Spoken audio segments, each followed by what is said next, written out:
Vamos a leer la palabra del Señor nuevamente en esta oportunidad. En el libro de los Efesios, el capítulo 1, y solamente vamos a leer el versículo 3. Dice la palabra del Señor: Bendito sea el Dios y Padre de nuestro Señor Jesucristo, que nos bendijo con toda bendición espiritual en los lugares celestiales. Oremos. Padre, oramos que en esta oportunidad tú nos hables a través de tu palabra, que sea tu Espíritu el que llegue a nosotros. Te lo pedimos en el nombre de Jesús. Amén. ¿Escuchó usted alguna vez esta frase? No soy digno. Me veo tan mal. Soy tan horriblemente pecador. Yo no tengo perdón de Dios. Lo que yo he hecho no tiene perdón. Lo mío supera toda la imaginación de un ser humano. No siento el amor de Dios en mi vida. Y me doy cuenta que no soy aceptado por los demás. Siento que la gente me mira y me siento condenado, me acusan. Y es más, me siento solo. Y si ustedes supieran quién realmente yo soy, se alejarían de mí. Hoy día esto es muy común, escuchar este tipo de frases o estos sentimientos que podrían algunas personas tener son recurrentes. Y las personas, a causa de esto, están tratando de buscar y encontrar identidad y autoaceptación en cosas que realmente no les llenan ni les satisfacen realmente. Para muchos la identidad puede estar definida por complacer a otros, por las tradiciones de cualquier índole, las raíces étnicas. Incluso dentro de la iglesia encontramos que las buenas obras pueden definir a una persona. Vale decir que si yo soy un buen diácono, soy un buen obrero, si yo trabajo duro en la iglesia, es que Dios me va a amar más y voy a tener una identidad delante de Dios, ¿no es cierto? En este libro de Efesios nosotros encontramos que uno de los mensajes centrales, si tuviéramos que resumirlo o pudiéramos rescatar una frase, más o menos sería así: ¿por qué vivimos como pordioseros siendo que Él nos ha dado un palacio? Qué tremenda declaración, ¿no es cierto? Que nos habla de quiénes nosotros somos cuando estamos conectados con el Señor. En los manuscritos más antiguos encontramos que la palabra o el nombre Éfeso no aparece allí en la primera parte, en el saludo del apóstol Pablo a la iglesia o a las iglesias, que en realidad es a quien está dirigido este mensaje. Por lo tanto, se cree que esta era una carta circular o una carta que fue escrita para varias iglesias ahí en Asia, lo que actualmente es Turquía. Y sin duda que la carta fue escrita por el apóstol Pablo, porque el libro mismo lo dice, y además esta carta fue traída o fue llevada por Tíquico, uno de los discípulos del apóstol Pablo, quien se encontraba en Roma, en la cárcel, realmente en una situación incómoda. Si usted lee la carta, usted puede ver cómo el apóstol Pablo estaba en una situación difícil, complicada, pero él siempre con una actitud positiva y una actitud de gratitud al Señor. También podríamos decir que el libro se bosqueja de la siguiente manera. En primer lugar, podríamos decir que entre los primeros versículos, entre el 3 y el 6 del capítulo 1, diríamos que allí está hablando de que el Padre nos ha escogido, de cómo el Padre nos ha escogido. Segundo, entre el 7 y el 12, vemos que hemos sido salvos o salvados y rescatados por el Señor Jesús. Y luego, entre el versículo 13 y 14, hemos sido sellados por el Espíritu Santo. Aquí encontramos la Trinidad funcionando unida en una forma unida, ¿verdad? En una forma, trabajando en conjunto. También podríamos definir el libro de esta manera. Entre el 3 y el versículo 6, la elección pasada en la eternidad, ¿verdad? Determinada por nuestro Dios Padre. Y entre el versículo 6 y el 11, la redención o el hecho de que Cristo, Dios nos compró, o Cristo a precio de sangre, la redención presente. ya en el hoy. Y desde el 12 al 14, la herencia futura, esa herencia que un día la vamos a disfrutar a plenitud allá en la eternidad, que ya la empezamos a disfrutar en esta tierra, sin duda. William Hendrickson compara Efesios 1:3 al 14 con una bola de nieve que avanza rodando como una especie de bola de nieve que va cayendo en una avalancha, ¿no es cierto?, por una pendiente y que va creciendo en volumen hasta que desciende al final. Algunos la comparan con una obertura de una ópera, ¿no es cierto?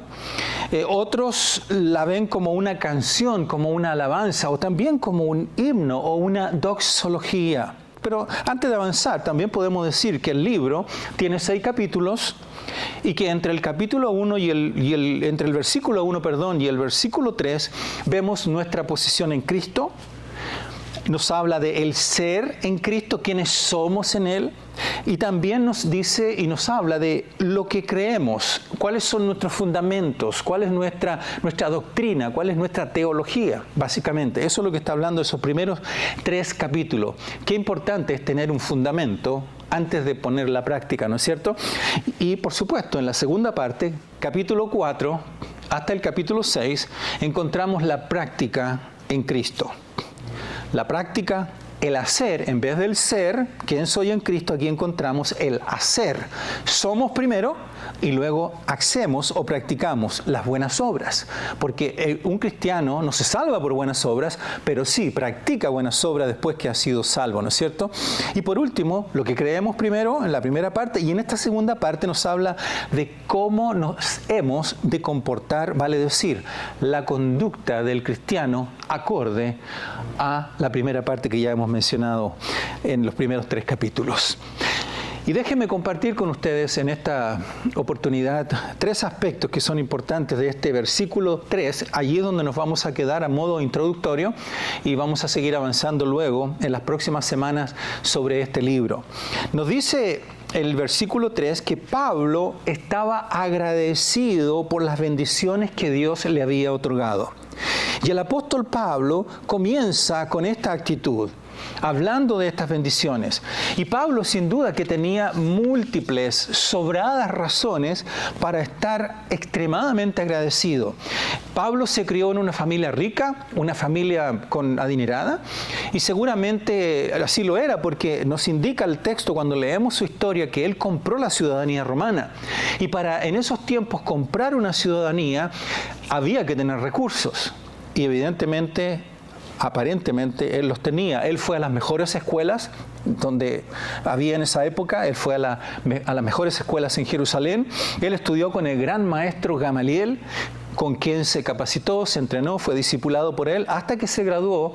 Y de acuerdo a lo que vemos en su historia, es que él posteriormente empezó a trabajar en favor del judaísmo y él perseguía a los cristianos, como seguramente usted conoce la historia. Y un día él iba camino a Damasco para perseguir a los cristianos. Y allí fue que el Señor se le aparece, él lo encuentra, ¿no es cierto? Y él le dice más o menos, voy a parafrasear, ¿no es cierto? Pablo, ¿por qué estás peleando conmigo? ¿Por qué das cosas contra el aguijón?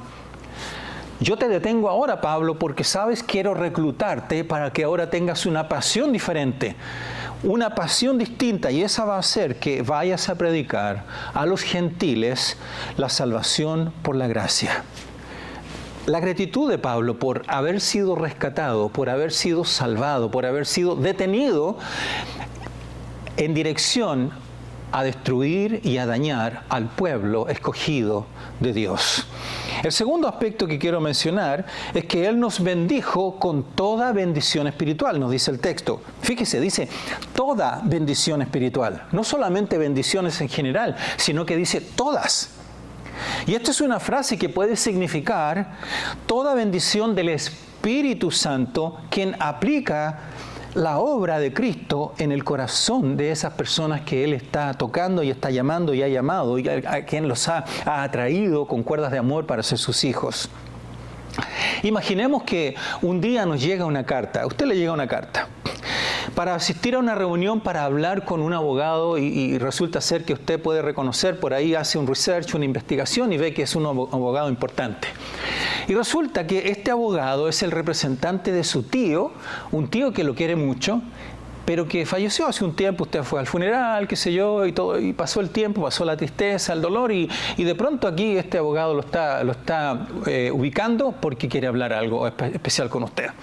Bueno, usted va a la oficina, se sienta allí, y el abogado saca unos documentos de un maletín y habla con usted y le empieza a leer lo que allí el tío dejó establecido en su testamento, y usted descubre que su tío le ha heredado $10 millones.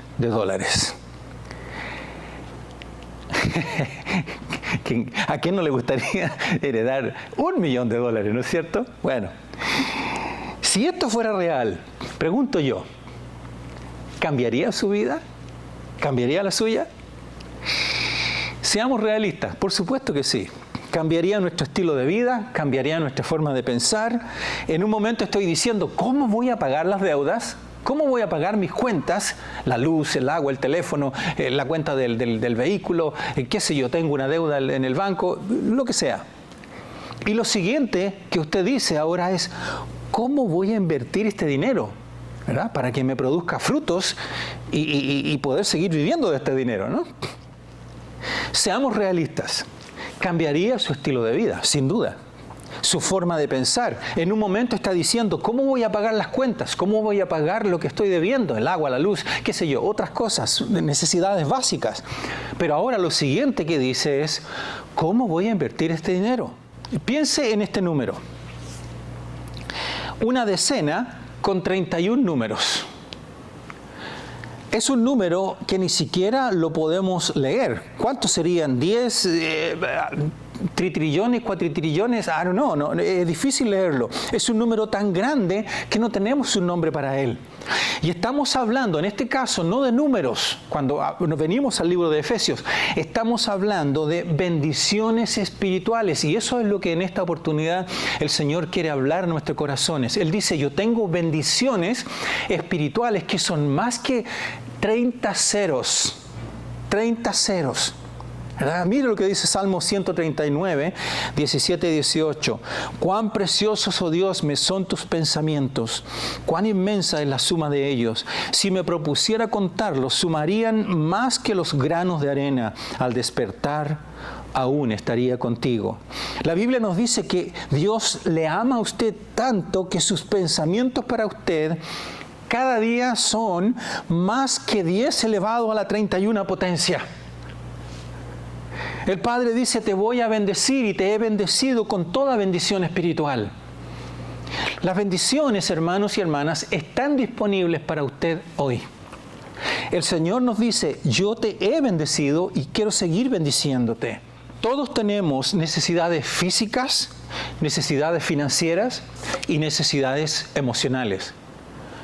Pero sin duda, la Biblia nos remarca que su mayor necesidad, que nuestra mayor necesidad es espiritual. Recordemos una historia. ¿Se acuerda del paralítico cuando lo traen a Jesús? Lo traen a este hombre que no podía moverse, ¿cierto? Paralítico, un mendigo. Lo traen probablemente 4 hombres, lo traen a Jesús, él está en una pequeña casa y allí está rodeado de gente tratando de hablar con la gente, orando por personas. No sabemos exactamente lo que estaba haciendo, pero seguramente estaba enseñando, que era lo que acostumbraba a hacer. Y de pronto él está ahí en un momento determinado y empieza a caer polvo del techo. Me imagino que todo el mundo mira y ve que se está abriendo el techo, hasta que finalmente bajan a este paralítico, con cuerdas seguramente, lo ponen ahí frente a Jesús. Todo el mundo, los discípulos, me imagino, haciendo que todo el mundo se moviera para abrir espacio a este hombre. Y Jesús, lo más increíble de todo es que lo primero que Jesús hace, le dice a este hombre, tus pecados te son perdonados. Yo pregunto, ¿no tenía este paralítico una necesidad física? ¿No tenía este paralítico una necesidad emocional? Sin duda que sí, claro que sí. Sin embargo, la prioridad número 1 era para Jesús sanar su alma. Era la necesidad espiritual. Este hombre necesitaba el perdón de Dios, necesitaba la gracia, necesitaba la paz interior, necesitaba la vida eterna. Y eso es lo que Dios promete en primer lugar para nosotros. Nos dice Mateo 16:26, ¿de qué le servirá al hombre ganar todo el mundo si pierde su alma?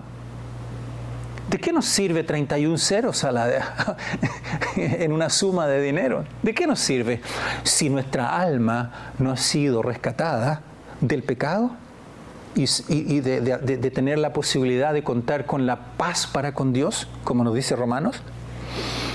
Cuenta la historia que hace años atrás un hombre ahorró su dinero en Europa, en los años 1900 al principio de siglo, vendió todas sus posesiones, compró un pasaje en barco de vapor para venir a los Estados Unidos y gastó todo su dinero en este ticket. Y no tenía mucho dinero para comida, lo único que contaba era un poco de pan y un poco de queso. Y se vino al sueño americano, ¿no es cierto? Hasta que va llegando a Nueva York, después de semanas, llegando a Nueva York, faltaba muy poco, muerto de hambre, casi ya desfalleciendo, habla con el camarero y le dice: Señor, muchacho, ayúdame, tengo hambre, no sé qué, me estoy muriendo de hambre. Lo único que me queda es un pan duro que ya ni siquiera se puede comer y un queso que está enmohecido, que ya no sirve. Y el camarero lo mira y le dice: a ver, muéstrame tu ticket. Mira el ticket y le dice: pero señor, le dice, este ticket indica que tú tenías derecho a comer todas las comidas, desayuno, almuerzo y cena en el barco. Tenías derecho a eso. Estaba incluido. ¿No es así como a veces funciona nuestra vida?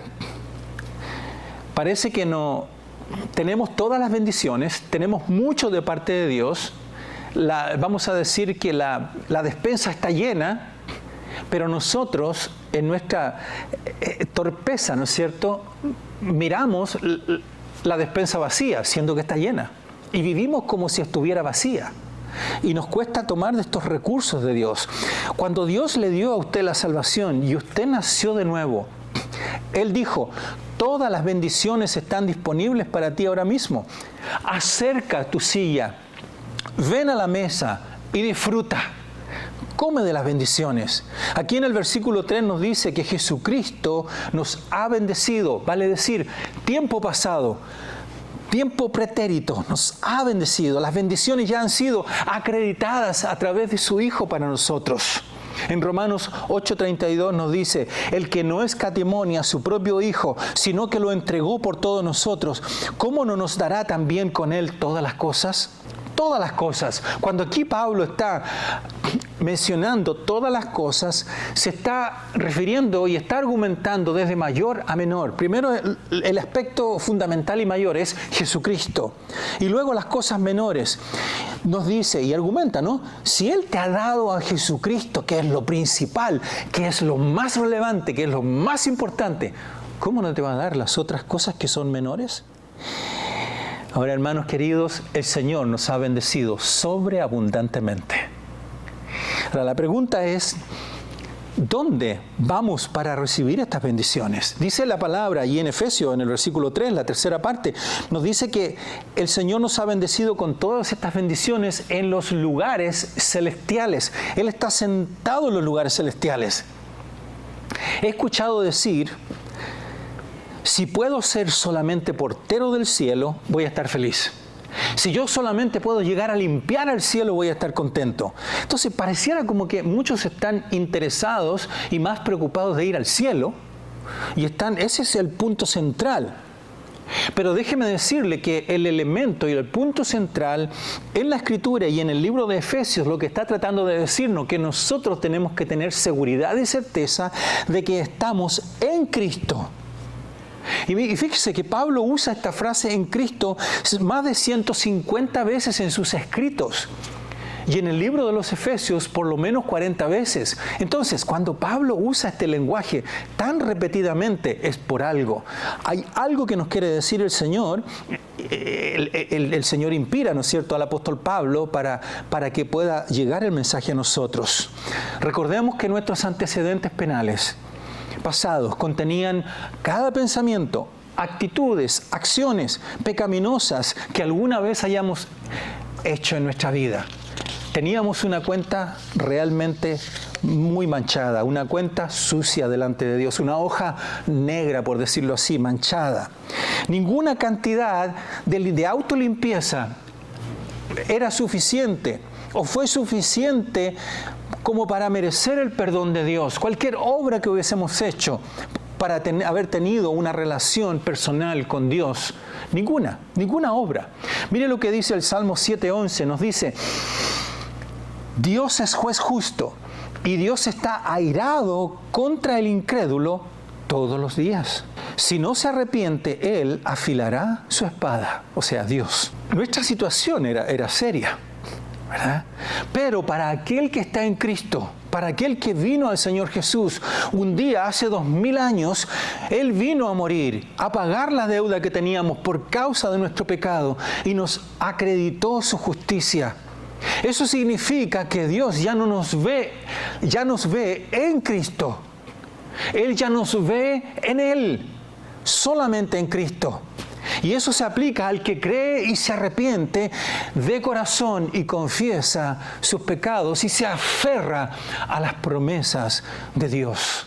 Gloria a Dios porque tenemos a Cristo Jesús, quien hizo esta obra por nosotros y Él nos acreditó a nuestro favor justicia para que pudiéramos ser vistos a través de Él y no a través de nuestro propio pecado. ¿De qué se trata estar en Cristo y no estar en Cristo? Primero, déjeme detallar un poco cómo es no estar en Cristo. No estar en Cristo es ser adepto a una iglesia. Muchos piensan que ser miembro de una iglesia, eso es estar en Cristo. No es eso. ¿Qué no es estar en Cristo? Seguir un credo, un tipo de ética, seguir la moralidad, portarme bien, una confesión. Todas estas cosas no son estar en Cristo. No digo que sean malas, pero no es lo esencial, no es el corazón. ¿Qué significa estar en Cristo? Significa que estamos siendo transformados. Fuimos transformados por la obra del Espíritu Santo. La Biblia nos habla de que hemos sido regenerados o que hemos nacido de nuevo. Y empezamos un proceso de transformación que va a perdurar o va a durar hasta que venga el Señor a buscar a su pueblo, ¿no es cierto? Segundo, ¿qué significa estar en Cristo? Significa que hay un cambio de visión, como ya mencioné en la vida del apóstol Pablo. Pregunta, cuando Cristo vino a su vida, ¿hubo un cambio de visión? ¿Cambió su vida? ¿Hay cambios en su vida actualmente? Si no están ocurriendo cambios, hay que preguntarse: Señor, ¿qué está pasando conmigo? ¿Hay algo que no estoy haciendo bien? ¿Qué está ocurriendo? Y tercero, Cristo debe ser el centro de mi vida. Cristo no está en la periferia. Cristo ha de estar en lo medular de mi vida, en mis decisiones, en todo lo que hago. Estar en Cristo significa que Dios ya no ve nuestras imperfecciones. Él ve la justicia de su propio Hijo. Únicamente en Cristo la deuda por nuestro pecado es cancelada completamente. Nuestra relación con Dios es restaurada y garantizada nuestra eternidad. Qué glorioso, ¿no es cierto? Saber que tenemos una herencia, que tenemos la eternidad garantizada. Estar en Cristo significa que hemos aceptado su sacrificio como pago por nuestros pecados, ¿verdad? Ahora, si tuviera que mirar el texto aquí en el capítulo 1, desde el versículo 3 hasta el 14, es muy interesante que esta frase, estar en Cristo, la vamos a encontrar por lo menos 9 veces, por lo menos, ¿verdad? Y no olvidemos que el resto del libro aparece 40 veces. En el versículo 1 dice: somos llamados los fieles en Cristo. Versículo 3, Dios nos ha bendecido con toda bendición en Cristo. Versículo 4, Dios nos escogió en Cristo. Versículo 6, Dios nos ha dado gracia gratuitamente en Cristo. Versículo 7, tenemos redención, el perdón de pecados en Cristo. Versículo 10, de reunir todas las cosas en Cristo. Versículo 11, en Él, que sería el equivalente a en Cristo, tuvimos herencia. 12, a fin de ser para alabanza de su gloria los que estamos ¿en quién? en Cristo. Y versículo 13, en Él, equivalente a en Cristo, sellados con el Espíritu Santo. Amigos, cuando estamos en Cristo, toda esta lista, todo este pasaje, estos versículos allí, desde el 3 hasta el 14, se aplican a nuestra vida si hemos recibido a Cristo y si hemos conocido al Señor y hemos tenido un encuentro con Él y hemos renacido con Cristo. De acuerdo a la BBC News, una cadena de noticias, Hetty Green llegó a ser la mujer más rica o millonaria de esta nación.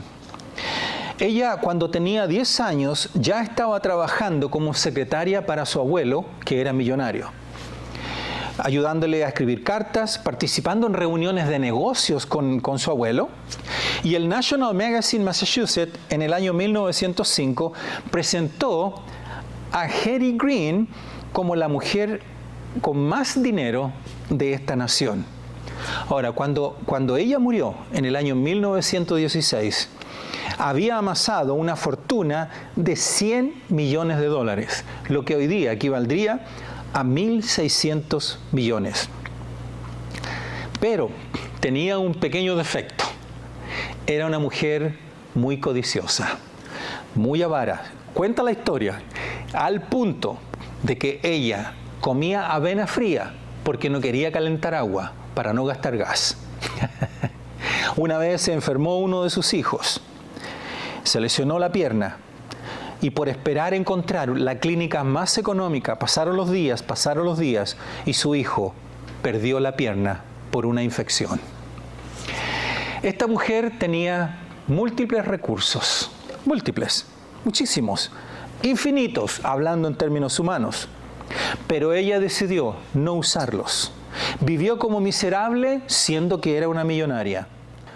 Muchos profesan la fe, pero son como esta mujer, Hetty Green, ¿verdad?